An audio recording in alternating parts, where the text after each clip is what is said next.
бастай берейік. Құрметті қонақтар, жергілікті тұрғындар және бүгін қоғам тыңдауға қатысушылар, қоғам тыңдауға қош келдіңіздер. Бүгін кезекті қоғам тыңдау Каспиан экосервис жауапкершілігі серіктестігінің әсер етуге экологиялық рұқсат алуға арналған өтім материалдар талқылануға шығарылып отыр. Қоғам тыңдаудың төрағасы ретінде Жетібай ауыл әкімінің аппаратының бас маманы Жайылсам Жедігұлы, Zoom арқылы онлайн түрде Маңғыстау облысының табиғи ресурстар және табиғат пайдалануды реттеу басқармасының маманы Базарбай Сабина, Маңғыстау облысы бойынша экология департаменті Мөңгеров Оразбек. Хатшы ретінде Жиренова Шаттыгүл Есенқызы кандидатурасы ұсынылады. Қарсылықтарың жоқ па? Онда қоғам тыңдауды ашық деп жариялаймын. Баяндама жасауға 10-15 минут, қосымша сөйлейін деушілерге 3-5 минуттан беріледі. Осы регламентпен келіссеңдер, қоғам тыңдаудың күн тәртібі және регламенті бірауыздан бекітіледі. Ұсыныс сұрақтарыңыз болса, негізгі баяндамашыны тыңдап болғаннан кейін қойсаңыздар болады. Күн тәртібінің мәселесі бойынша сөз баяндамашыға беріледі. Саламатсыздар ма, құрметті қоғамдық тыңдауға қатысушылар. Сіздер назарларыңызға Каспиан экосервис жауапкершілігі шектеулі серіктестігі үшін 2026-2031 жылдарға арналған Қарақия ауданындағы қоршаған ортаға әсер етуге рұқсат алу өтінім материалдар тақырыбында баяндама ұсынылады. Оның ішінде эмиссия нормативтерінің көрсеткіштері жобасы, қалдықтарды басқару бағдарламасы, экологиялық бақылау бағдарламасы, қоршаған ортаны қорғау жөніндегі іс-шаралар жоспары және Қарақия ауданы бойынша Каспиан экосервис жауапкершілігі шектеулі серіктестігінің қалдықтарды басқару кешенін жаңғырту жұмыс жобасына арналған қоршаған ортаны қорғау бөлімі.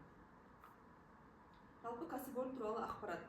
ТОВ Каспиан экосервис қызметінің негізгі бағыты мұнай құрамды қалдықтарды және бұрғылау қалдықтарын тасымалдау, залалсыздандыру және кәдеге жарату болып табылады.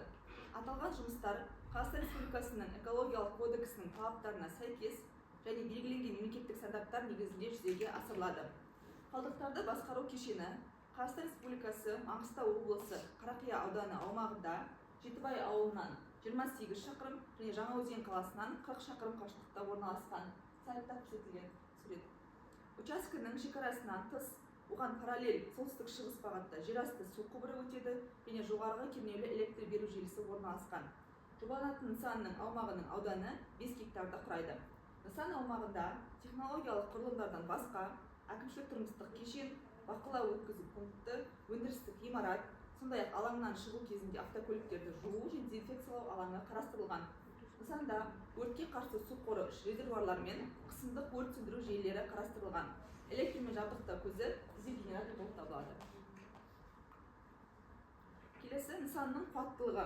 Полигонда өндірістік қалдықтарды қабылдау, уақытша сақтау және қайта өңдеу мынадай қондырғылардың және алаңдарда келесі көлемдерде қарастырылған.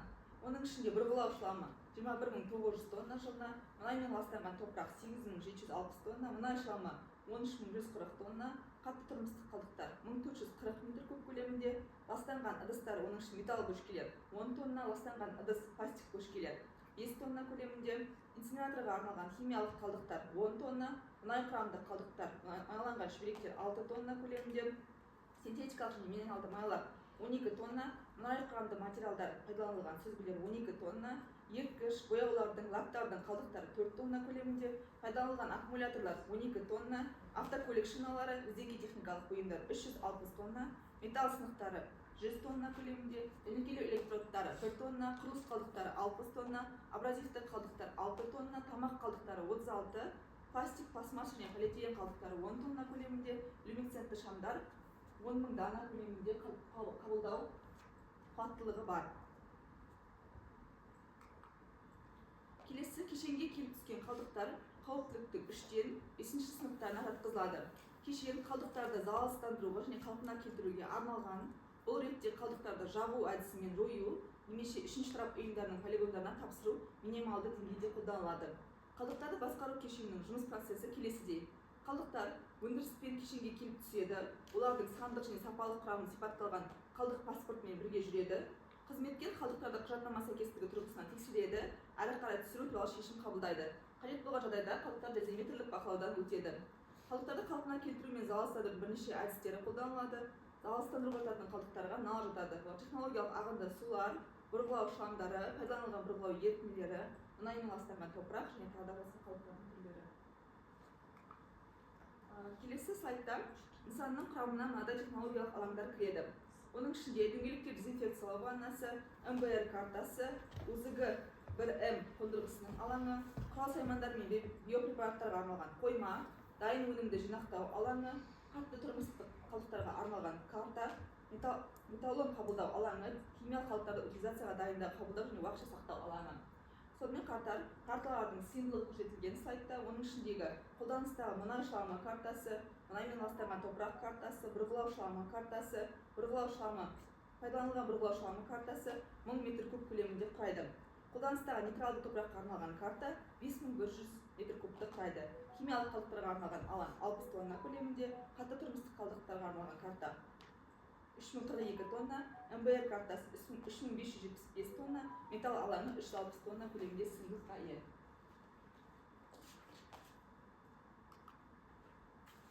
Келесі оператордың пайдалану кезінде ластауыштардың эмиссия нормативтері, яғни ауаға әсер ету. Атмосфералық ауаның негізгі ластану көздері қалдықтармен және қайта өңдеу өнімдерімен жұмыс істеуге байланысты технологиялық операциялар болып табылады. Қалдықтарды қайта өңдеу жабдық камераларда жүргізілетінін ескеру қажет. Сондықтан ластауыштардың шығарындылары ашық жағумен салыстырғанда айтарлықтай төмен болып табылады. Қондырғыларда атмосфераға ластауыштардың шығарындыларын азайтуға ықпал ететін шаң газ тазарту жабдықтарымен жабдықталған, яғни фильтрлер орналастырылған. Нысанды пайдалану кезінде шығарындылардың 25 стационарлық көзі анықталды. Оның 5-еуі ұйымдастырылған шығарындылар көздері, 20-сы ұйымдастырылмаған шығарындылар көздері.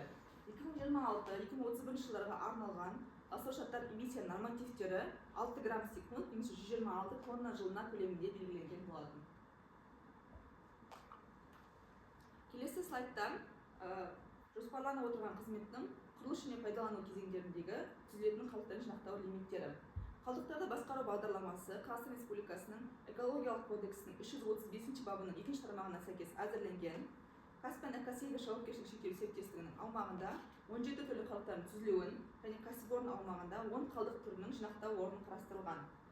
Сайтта кестеде көріп отырғанымыздай 2026-2031 жылдарға арналған қалдықтардың жалпы жинақталу көлемі 53548 тоннаны құрайды.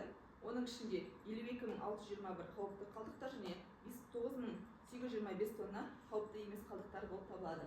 Кәсіпорынның қалдықтары уақытша стандартты контейнерлерде, арнайы ыдыстарда немесе арнайы бөлінген ғимараттар мен алаңдарда санитарлық эпидемиологиялық талаптарға және мәркілеуге сәйкес сақталады.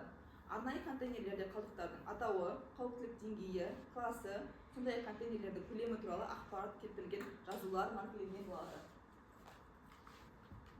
Келесі ол өндірістік экологиялық бақылау бағдарламасы туралы ақпарат.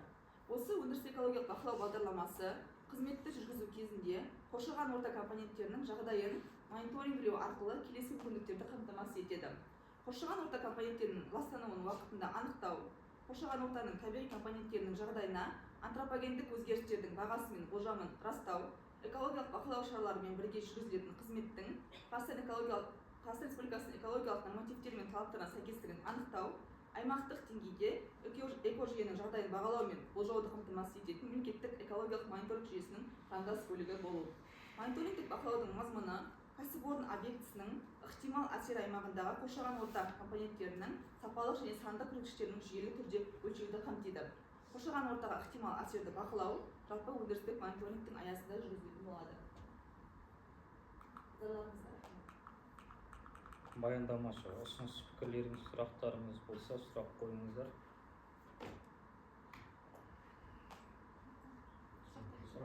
Тұрғындар тарапынан сұрақ жоқ, басқарма мен департаменттен болса. Сабина Оразбек, сізде сұрақ бар ма екен? Жоқ, сұрақ жоқ. Жоқ, сұрақ жоқ.